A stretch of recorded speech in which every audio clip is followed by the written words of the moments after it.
My name is Sherry Young. I'm an attorney in the law firm of Rath, Young & Pigmatelli here in Concord, New Hampshire.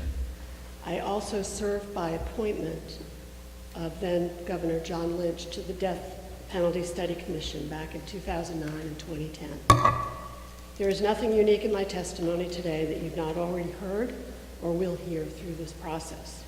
However, my position when I agreed to join the Death Penalty Commission was somewhat unique on the commission. I had no preconceived judgment as to whether I was in favor or against the death penalty. Probably like many New Hampshire citizens, I could appreciate arguments on both sides of the issue. I came to the first meeting of the commission with an open mind, prepared to listen to testimony and consider the evidence, both for and against the death penalty.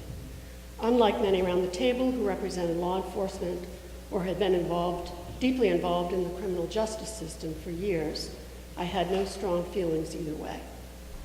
The commission began its meetings in the fall of 2009 and met almost monthly throughout 2010, listening to an extensive array of witnesses. At the end of the extensive educational and emotional process, the commission issued its report in December 2010.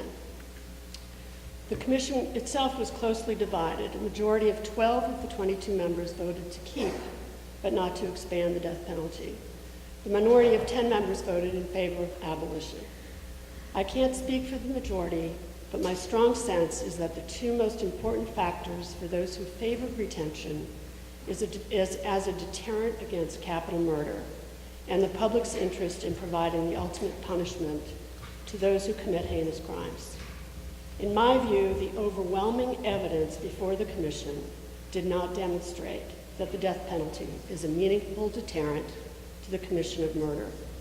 To the contrary, it appeared that there is little to no scientific or statistical evidence to support such a claim. Simply put, murderers do not weigh the consequences of life without parole versus the death penalty when they commit a crime of passion, such as capital murder.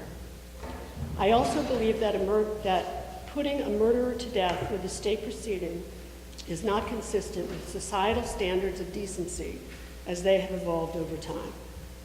An overwhelming majority of those that testified were against the death penalty, and the death penalty has been rejected by most of the Western world. As a society, we have never followed the eye for an eye approach to punishment. We do not sentence the rapist to be raped, nor the robber to lose his hand. The religious community throughout New Hampshire is united against the death penalty.